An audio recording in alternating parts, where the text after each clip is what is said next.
and let the one who has no sword sell his cloak and buy one. Alright, we've got the Diamondback DB9 today. We're going to disassemble and reassemble, or commonly known as field stripping. Hey, we want to take a second just to let you know that we offer concealed weapons classes in South Carolina. We are in Anderson, South Carolina.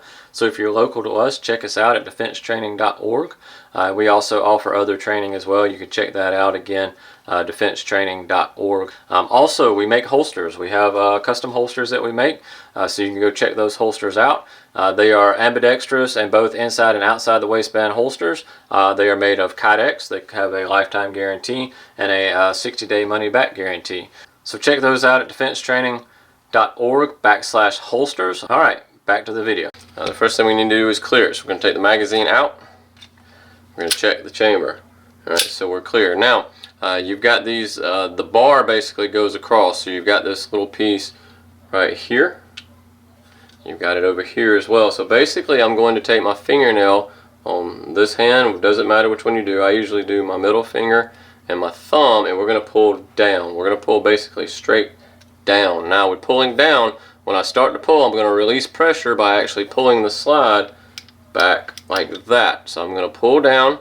As I pull back, once I do, if you've got it cocked, you're going to have to pull the trigger while you push forward with the thumb, and it will go forward just like that, and you can let go of your bar levers on each side, and it's going to come right off. This is all we have to do to clean this side. Put it to the side. Now we're going to take the recoil spring and rod. We're going to push forward and out. So basically we're going to do that right there. It's got a little tension. It's not self-contained on this one, so make sure you remember the way it goes. This is the rear, this is the front, this is the part that goes down in the hole right there. Alright, and then the barrel, we're just going to slide forward and out, and then it is ready to clean. Alright, so now we're going to put it back together. I'm going to put the barrel in the same way it came out, kind of wiggle it down in. We'll pull it back. Once you pull it back, it's going to kind of lock in there.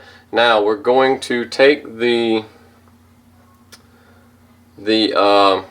rod, and we're going to seat it down in here. See that little step down right there? It's going to seat right there. Alright, so we're going to put this in forward like that. Now, with one that has the rod that's not fully enclosed or attached, sometimes it's a little bit harder. I'm going to seat it. Alright, you see where it stepped on down, and it's off. It's not when the step. Basically, get this little part out of your mind. It's the big step down in there. This is the machining, and here's for different stuff. So we're going to seat it all the way down on the big lip. Alright, maybe you can see how far it's down on there. Alright, so this is put back together, ready to go. We can put this back on the frame. Alright, so you've got these two little wing right there and a little wing right there. We're going to put it in these little notches right in here. Alright, so this notch is more defined than that notch, but we're going to slide them in like that. And also you've got the wings back here as well. We've got to get them slid in. Then we're going to pull it all the way back. Rack it. It's going to lock back in. Pull the trigger. Alright, it's put back together and ready to go do some shooting. Please like, subscribe, and comment on this video below. Thanks.